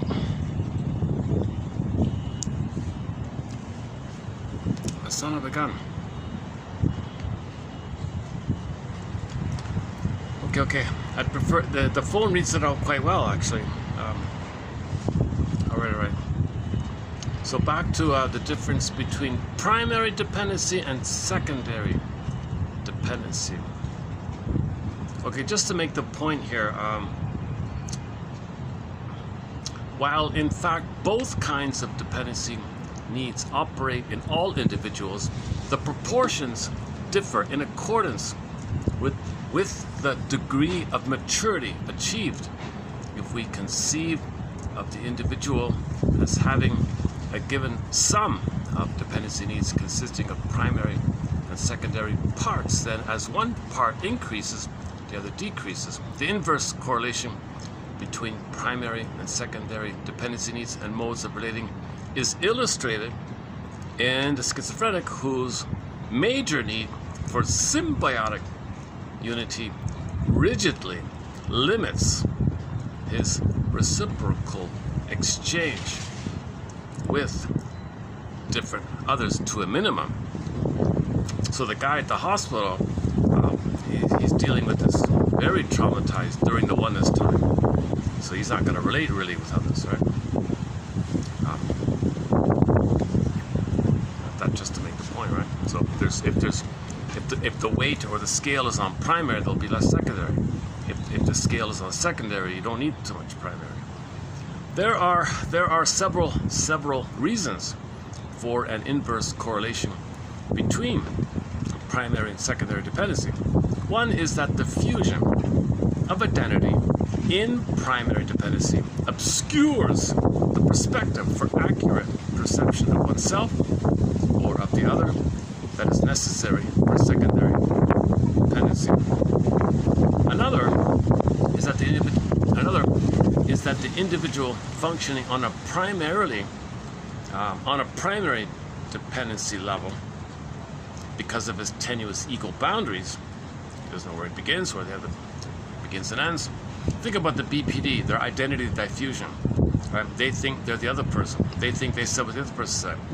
They assume the other person said and thought what they said and thought. Like it's all blurred up, right? Response with anxiety and defensive avoidance to the union and intimacy implicit in secondary dependence. So if the BPDs, for example, are expected to have a mutuality, they freak out, they can't do it. All right. A third is that the threat. See, dysfunctional relating, they can't do healthy relating. It's too much anxiety provoking. They can recreate the painful fusion of the past. That's familial. The first part of familial is family, familial, familiar. It's familiar. In fact, the second part, liar. There's a lot of lies in the family. Collusion. The third is that the threat of abandonment posed by such an emotion as hostility militates against the affective closeness of secondary dependency.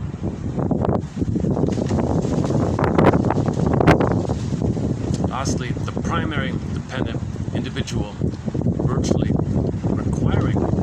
vitally requiring attachment responds with rage to the choice implicit in the secondary dependency. I say, my dear, all right, let's go on here. Okay, this is the first time I'm going to have a quote with this phrase here. I don't get into we have 65 chapters on the go. The whole sexuality area, maybe down the road, there's a whole body of literature on it. Need time to wade through all that stuff and find out what's useful. But she has one, and we have a slight reference to the sexuality area by Barnett when in his article about the sexuality of the obsessive neurotic, the obsessiveness, and so there's a little link like that. So that's just a minimal reference. Here's another second kind of minimal reference here. The famous envy one, not the breast envy, the other one. Okay, men's. Okay, so this part here, she doesn't say it like she knows it for sure, but she thinks that maybe what was going on with this quote-unquote envy. So long ago, men were preferred. They were like selected and valued. Women were kind of just, second or something. So women had that envy to be the guy. So they would call it that. That's all it meant. So it doesn't mean other stuff. But we have other quotes that say, no, that phrase means the daughter can't separate from mother. But if the daughter were a boy, it'd be easier to separate. So she wishes she were a boy to separate. This implies it's more about society saying men are more valued or something because they go out and make money or whatever. Daughters stay at home, so who cares or whatever. So women might have, I wish I were a boy then or something. Okay, so we're talking about ancient times, right? Like thousands of years ago. Men's preference for and greater involvement with, and the other one, the sons play more. The fathers play more with the sons. They're kind of afraid they don't know how to play or hang out with the daughter or something, right? Especially if the father has a primary issue.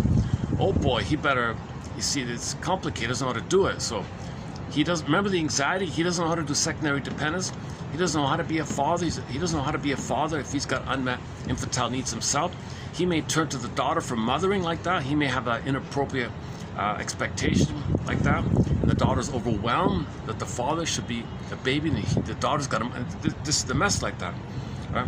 So the fathers feel more comfortable. Oh, I hope it's a boy. We can play ball. Or we can play catch. The daughter, I don't know how to talk to her. So the daughter says, gee, I wish I were a boy then. Because the daughters need the father to get out of the mother orbit, right? Men's preference for and greater involvement with sons. Men's preference for and greater involvement with sons. The female has lacked the early experience of being valued as a female by her father. Okay, as we just said, right? So maybe a lot of fathers value the sons more because they're more comfortable about it, I guess. So this might be an aspect of what is regarded as the famous envy,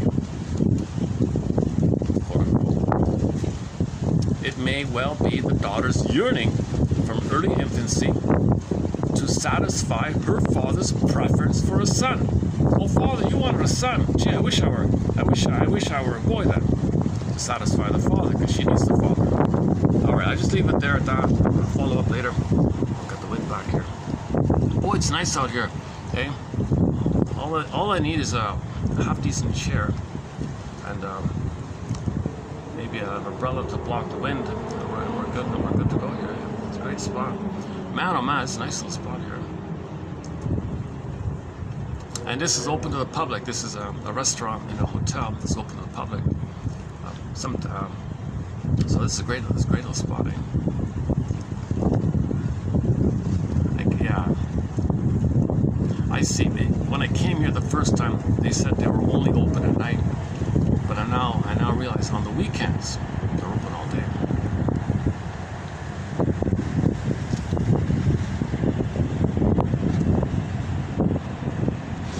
But if they, I'll ask if by chance these people are open during the week.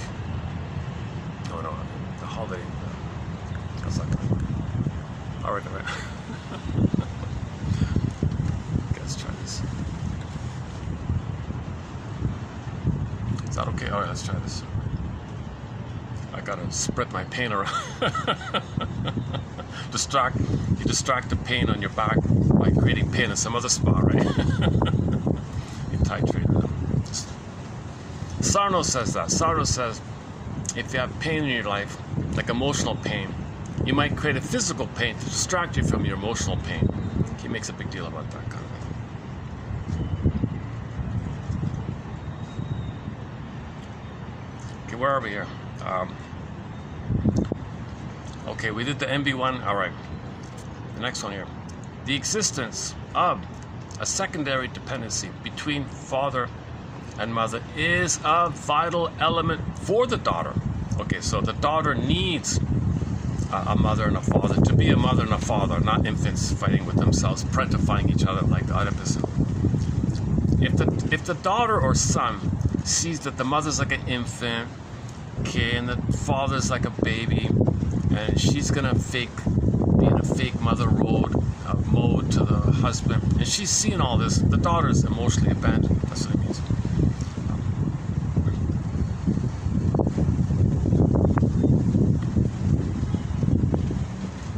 A man who is limited by primary dependency needs of a woman for favors and service, and by fears of these needs, limits the dimensions by which a female can contact him. Yeah, so how does a daughter really relate to the father? If the father is still in that primary mode, the daughter's going to be scared of him. It might be inappropriate closeness or something, you know. So he's afraid of that, so he withdraws. Give me a son. I can deal with the son. I can't deal. All right, next one. We might speculate that a marriage in which the father emotionally deserts wife and daughter. Okay, here's an interesting theory. This part here. All right, next one. We might speculate, emphasis on the word here, speculate. We might speculate that a marriage in which father emotionally deserts, okay, wife and daughter, produces a female hysterical character.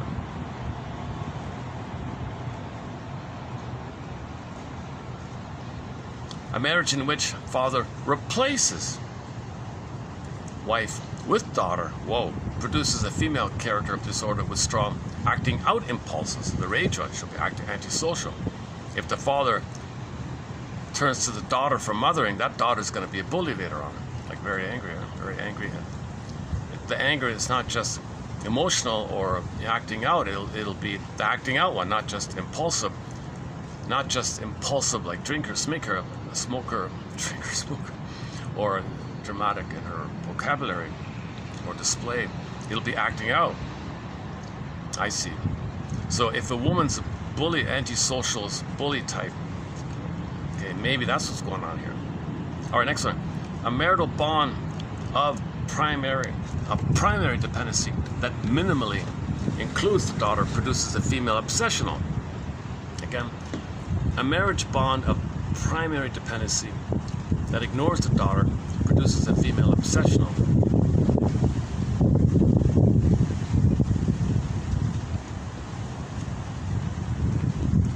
Okay, it's a little too vague, that part. Okay, next one. The family triangle, the famous triadic, three people situation, okay, famously known as the Oedipal scenario, Oedipal conflict, whatever, as a family constellation in which members all interact on a primary dependency level, right? So they're all in primary mode. Mother's in primary. Of course, she says she knows best in a narcissistic way. He's in primary. He's a bombastic authority, and I know best. The kid is going to be also stuck in the primary. They're all going to be in primary, most likely. That's the famous Oedipal conflict. So any kind of soap opera, dramatic, hysterical soap opera, constant fighting, competing, all members, in which members all interact on a primary dependency, creating a pathogenic situation wherein relations of the dyadic subsystems in the triadic constellation of the family are inappropriate to their respective roles. All right, let's see now. What we got here? Let's try again.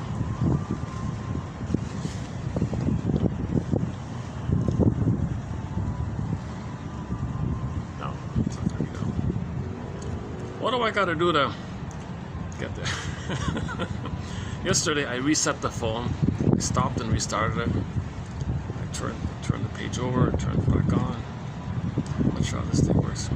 And then I keep getting a pop-up window. Do you like using this thing? Give me a break. It doesn't, it barely works.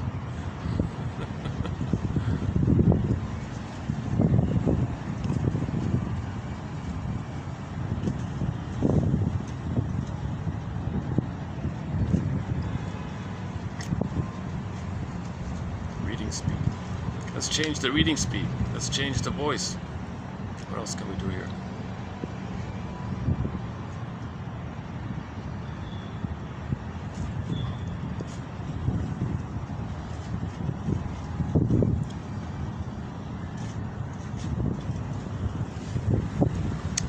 right, submitted for your approval and consideration should you choose to accept it. In the event that you accept it, your mission is to read this in the description box below here in this video, TQ 3264 by Miss Forrest.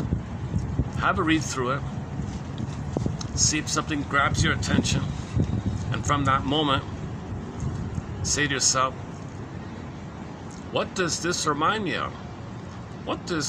Why am I drawn to this? What does this imply to me? What does this suggest to me? How does it relate to me? This is familiar. Why am I drawn to this point and this point here? Oh, this reminds me. Oh yeah, that reminds me of something. Go on. Free associate.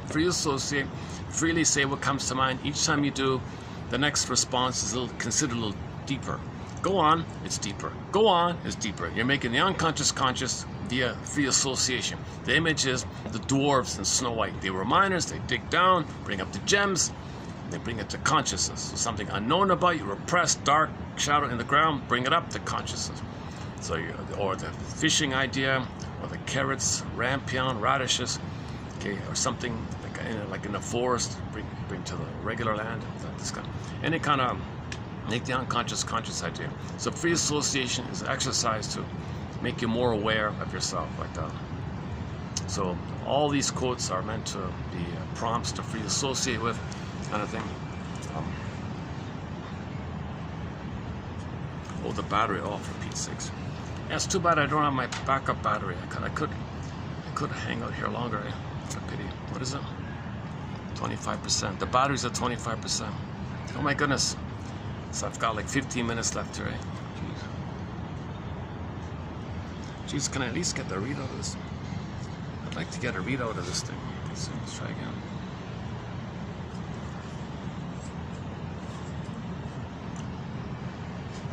Okay, one last option. I don't want to do it this way, but let me dig up the article, like the full article, and maybe I'll just let the phone read out the whole article.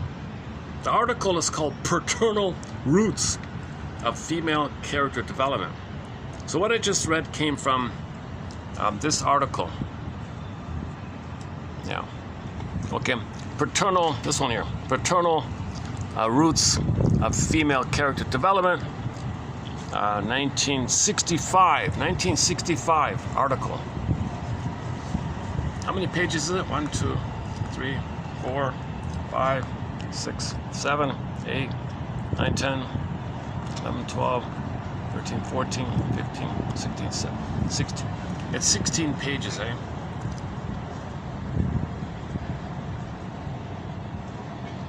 Let's just see how it, let's try it. Let's see how it sounds. Yes, sir.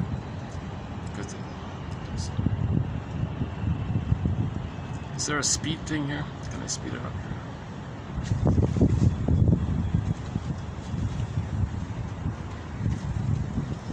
Downloaded by University of Birmingham at 2:50 the 8th of June 2016. Tess Forrest, PhD. Field. This tends to distort latitudinal perspective in favor of sequence and longitude. What? In the actual course of human life, an infant is conceived and born to a union of man and woman. Hang on.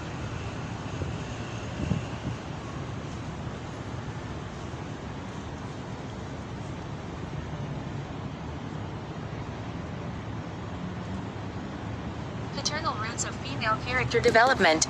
I use the terms primary and secondary dependency to emphasize the sequential and evolutional nature of dependency needs and means of satisfaction. Such terms as infantile dependency and oral dependency and mature love and intimacy imply a discontinuity, a fragmentation, or a discreteness of the concepts or experiences. In fact, both types of dependency needs operate in all individuals. The infant's secondary dependency need is gratified in the wonder and joy of the parent's realization that he is a new and separate human being whose existence expands their meaning. He needs as well, for the gratification of his primary dependency, the parent's affirmation that he is theirs, a precious part of themselves to be cared for. The adult never outgrows the need for some mothering and fathering, which may indeed facilitate his empathy with the infant. He needs even more social relationships that affirm the significance of his existence and the importance of his unique contribution. Secondary dependency is rooted in and evolves out of primary dependent relationships. Socialization of the child might be regarded as conversion from primary to secondary relatedness. Growth, then, is the transformation of the nature of dependent relationships from primary to secondary quality, redistributing primary and secondary dependency needs and satisfactions so that the weight of the proportions shifts. While in fact both kinds of dependency needs operate in all individuals, the proportions differ in accordance with the degree of maturity achieved. If we conceive of the individual as having a given sum of dependency needs consisting of primary and secondary parts, then as one part increases, the other decreases. The inverse correlation between primary and secondary dependency needs and modes of relating is illustrated in the schizophrenic whose major need for symbiotic unity rigidly limits his reciprocal exchange with different others to a minimum. There are several reasons for an inverse correlation between primary and secondary dependency. One is that the fusion of identities in primary dependency obscures the perspective for accurate perception of oneself or of the other that is necessary for secondary dependency. Another is that the individual functioning on a primary dependency level, because of his tenuous ego boundaries, responds with anxiety and defensive avoidance to the union and intimacy implicit in secondary dependency. A third is that the threat of abandonment posed by such an emotion as hostility militates against the effective 27. Downloaded by University of Birmingham at 2:50 the 8th of June 2016. Tess Forrest, Ph.D. Closeness of secondary dependency. Last, the primary dependent individual, vitally requiring attachment, responds with frustrated rage to the choice implicit in secondary dependency. As the mother's biological and psychic unity with the child has specific implications for his development, so too has the father's biological and psychic separateness.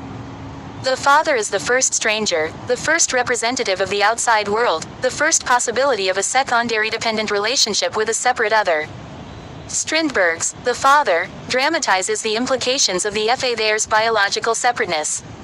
Here tragedy for all follows after severe marital conflict, projected into combat for the daughter, leads the mother to cast doubt in the father's mind on his paternity. Since paternity, unlike maternity, cannot be established with certainty, it must be built on psychosocial bonds, that is, on faith between mother and father, and on the commitment of the father and child.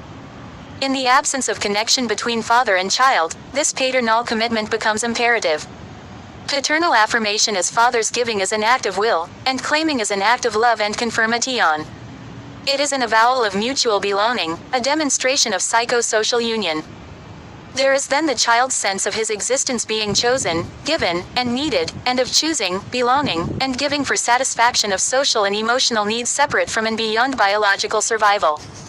The father is uniquely qualified to foster secondary dependency need and satisfaction. That's a sample. His claim upon and commitment to the infant is... Yeah, that's a sample.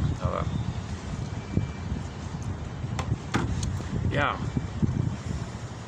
It's kind of a surprise. It really is a kind of a surprise that some parents covertly, secretly wish they didn't have the kid.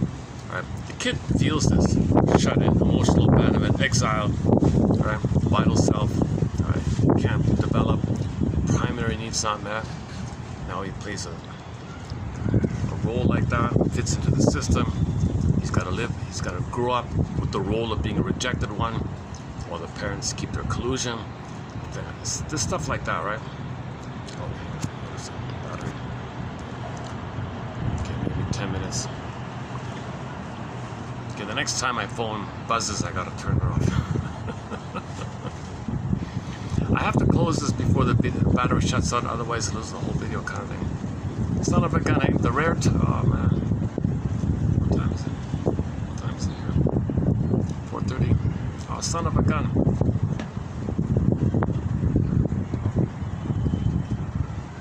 Just as well, people might start pouring in soon anyways. Alright.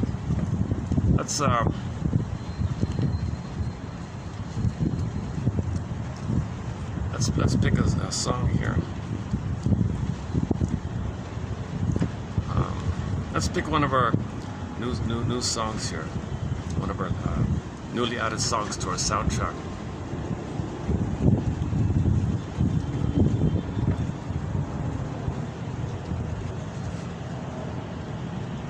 Actually, another recent band added to our soundtrack is a band called Angel's Whisper out of Luxembourg. We've got 3 of their songs. It's very common to have 3 songs from a band, and we have 3 of their songs. Angel's Whisper. Should we close up with one of their songs? Maple wine. Oh, that's copyright. A lot of these songs are copyrighted. Okay, hang on a second. Let me choose a song here. Let's choose a fun sort of song here.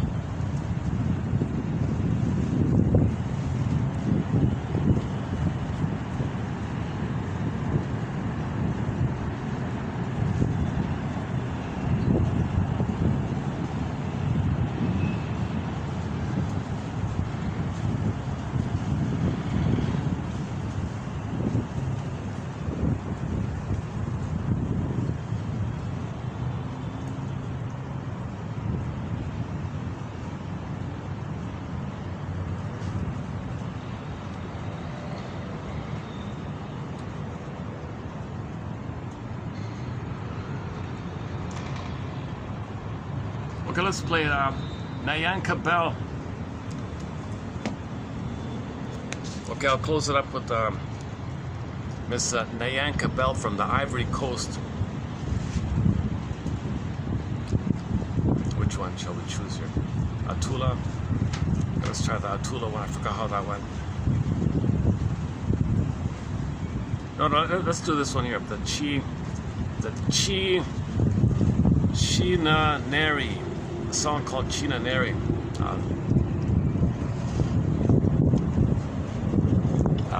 They're showing up there. And when the song ends, I'll just stop it in here. Any final concluding thoughts here? Man, oh man, 9 excellent articles from Joseph Barnett. 9, and I think we're gonna end up with 6 from the Miss Forrest. So together, the team, the couple, there'll be 15 articles. You know, if I were a publisher, I would take all their articles. There's at least 15 that I can identify. There might be a couple more, like books or something.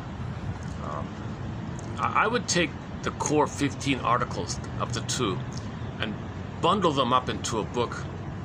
And they're a dynamic duo, those 2. They are a dynamic duo, okay, Barnett and Forrest, those 2. They're a power couple in the psychology world. He's a bona fide medical doctor shrink. She's a PhD in family systems, psychotherapy modalities, like holistic gestalt. And he's an interpersonal psychoanalysis. He's into the interpersonal psychoanalysis and gestalt. They both have a broader kind of holistic approach to the 2 of them. So they're really on. You can really see them as being on the in a cooperative. They're in a cooperative mind, and he goes about it his way. She goes about it a little bit her way. But they're both discussing the same kind of core issues: development. Okay. Does the emotion pop in? The implosion of affect leading to obsessiveness, paranoid and depressive. Does the emotion pop up, leading to hysterical and impulsive and acting out one? Okay, and then the obsessives can't feel, so they don't want to think properly, so they obsess on obsessive thinking. They don't want true thinking, because true thinking, critical thinking, leads to links. If you now know, really, if you have that proper thinking, logical thinking, it might bring up an old feeling. You don't want the feeling, so don't think. Obsess. Obsessive thinking is not real thinking. Plus, you know, to fill out that book, add in the quotes from Paul L. Adams from his book called Obsessive Children. We posted some quotes from his book. It's pretty good. And yesterday I posted some loose miscellaneous quotes on the obsessive thinking. That'd be 17 pages, right? That's like 17, kind of like 17 articles in a way. It's close to a book. That's like half a book. I wish that could be all put together. That's like half a book or one small thin book. Very informative, insightful stuff on this whole obsessive topic. I've kind of missed it all. Like I never really focused on this issue of obsessive. We talked about narcissism, codependency, BPD, all the other personality types. You know, projection and identification to aggressor, repetition compulsion, symbolic acting out. You know, and psychologically minded quotes from shows, TV shows, and films. You know, Route 66, The Twilight Zone, and many others. I kind of focused on manageable things. And for some reason, I've never really got into the whole obsessive topic until I accidentally came across Joseph Barnett's talking about the idea of the affect. Is it popping up, hysteric, pops in, obsessive. And I thought, oh my God, I recognize what he's talking about, the obsessive. So a very good article by Barnett is the marriage between the hysteric and the obsessive. The opposites attract idea. And those two like that. And why they're drawn to each other, and how it can become like fine wine, getting better and better with time, or how it can sour out, where they trigger each other, and then he withdraws, and she gets hysterical, crying for a connection. But when she does that, he thinks the wife's the critical, hypocritical, double-binding mother. Backs off, she's triggered, gets more dramatic. He backs up to the like sour milk idea.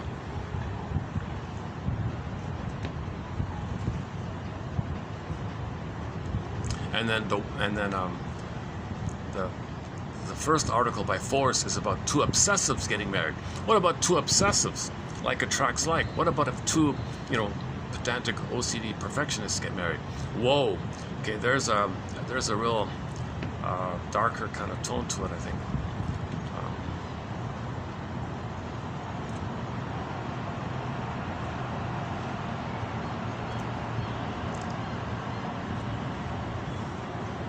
But one key thing with Barnett is the idea that obsessive thinking is not real thinking. Obsessive thinking is a defense against real thinking, because real thinking would lead to a real feeling, which is what they don't want.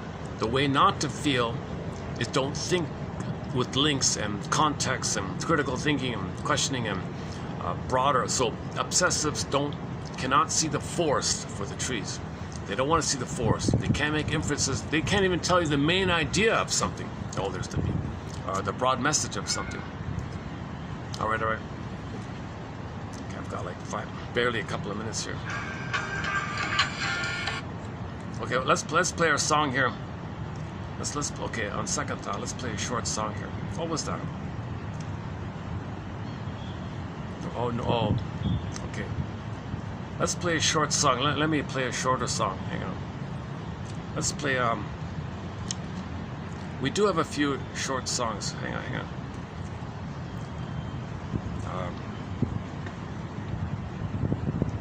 Yeah, okay, this one here. Jimmy Delps. Where there is love. Okay, when this song ends, I'll hit the stop button. May these quotes promote curiosity, understanding, and empathy. Okay, just like in the professional world, you get CEUs, continuing education units.